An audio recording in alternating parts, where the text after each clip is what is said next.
Well, let's bring in the chairman of O'Leary Ventures, Shark Tank Judge Kevin O'Leary. Kevin, so good to see you this evening. I mean, let me just jump right in here. Last time you and I spoke about the possibility of what the fine could be in this case, we now know what it is. It's more than 350 million bucks.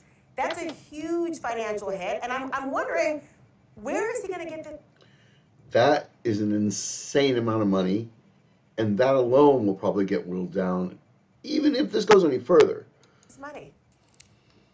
Actually, it's closer to $500 million with a 9% interest, assuming True. it'll take $500 million at 9% interest. 18 to 2 years to actually settle this in an appeal, which I think it should be appealed. He'll work hard to raise it. I think he can do it. But I don't think this case is about Trump anymore at all, because you... Let's be clear, Mr. Wonderful is not exactly a Trump supporter. In fact, the opposite.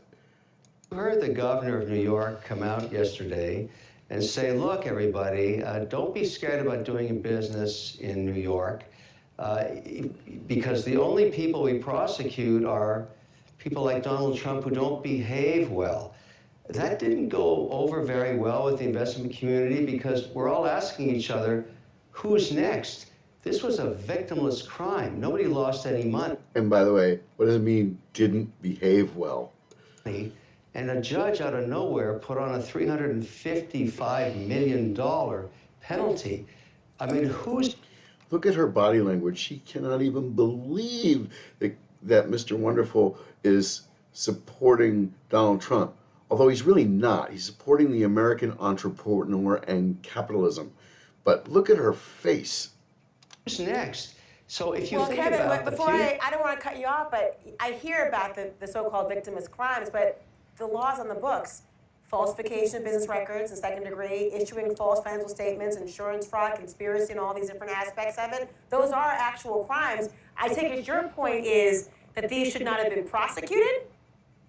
Well, my point is there's never been a case like this in 75 years. Everything you just listed off is done by every real estate developer everywhere on earth in every city. This is... And by the way, who said he falsified records? The judge put a value of $18 million to Mar-a-Lago. If Mar-a-Lago is worth $18 million and the judge will order a sale, I will go to everybody I know and borrow the money and buy it today. Today. No problem, because I'll sell it for $1 billion. Never, ever been prosecuted. But here's the Literally. real point that people in New York should concern themselves with. You can put your money anywhere. I'm a real estate developer. Do you think there's a chance I would ever take a chance on New York again? New York is turning itself into a flyover state. I have to build data centers now. I'm not going to go to New York. New York has power. It's got fiber optics. It's got Niagara Falls. But no, we're not even thinking about it. We're going to places that have the exact same thing, where we have rational governors that have never done this to investors. This is about New York and its people. If I were in New York today... Did you hear that? And I was living there, I would ask myself, maybe we should hire better management. Why is this happening to us? Why are we becoming a flyover state? Why are investors Kevin, concerned about putting their money there? But shouldn't you ask, wouldn't those people also be saying, first of all, I do wonder how many people take issue with the idea that every investor is engaged in falsifying business records, and every investor is engaged. He didn't really say that. What he said was this is standard business practice, meaning if I have a house or I have a building or I have something that's worth X dollars, let's say 500 million, and I need to borrow money against that building, I'm going to say that my building is worth 500 million, and it's up to the bank to send out its appraisers and find out what it's worth. And what has been accused of Donald Trump and the Trump organization, because there's probably a lot who are saying to themselves, I've never falsified my business records. I know what a square foot looks like. I know what I can ask for and what I have the money to support. So I wonder to what extent that really is true. But the second point, wouldn't there be many companies who would not want to do business or loan money to people like yourself or investors if they know that they can get away with fraud and there's no recourse to... Wish she'd stop calling it fraud. It wasn't fraud. Pardon the pun, but it was a trumped up case. Protect them?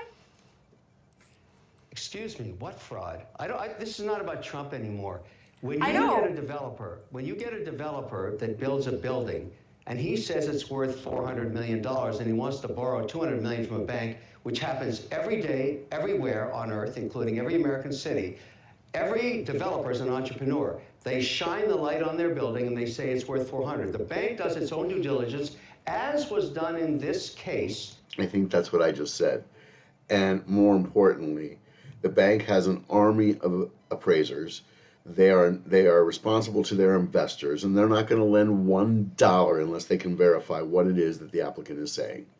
And they were in court and they testified under oath that A, he paid all the money back. B, didn't hurt anybody. C, they would love to do business with Donald Trump again. Because they're very good at it, the banks are very good, and they say, no, it's worth 300.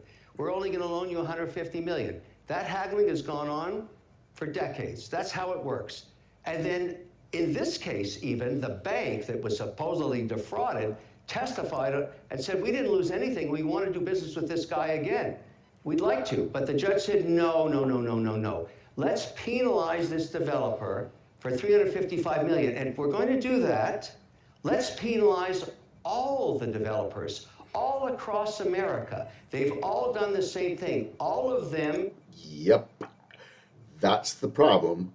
You no longer can be trusted to do business in New York. Kathy Hochul said it perfect.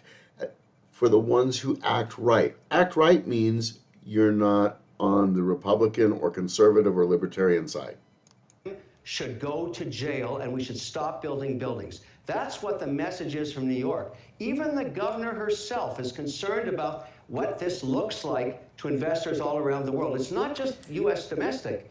All around the world, people are talking about what happened here. You really think people want to invest money in New York after this? How about we go somewhere else?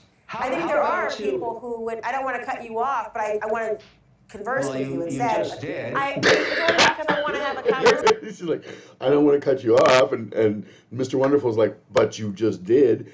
You know what? Kevin, I respect as opposed you. to just I having respect you you tell because me. you're a lawyer. You're a lawyer. You understand exactly what I'm talking about. I gotta tell you, I'm respectable for a number of reasons, Kevin O'Leary, but being a lawyer is one of those issues. But I'll tell you, when I hear your conversation, I do want to converse with you about this point.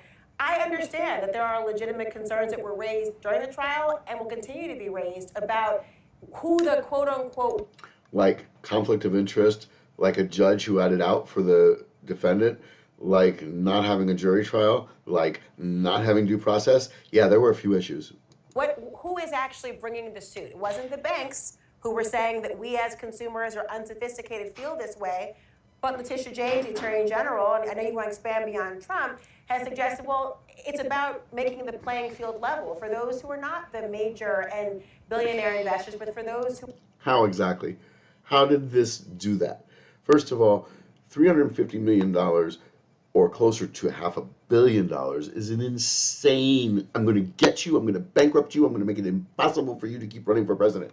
We're supposed to put business records out there, want to get a loan, the idea of making sure that they have to have the same, and I spoke about the possibility of what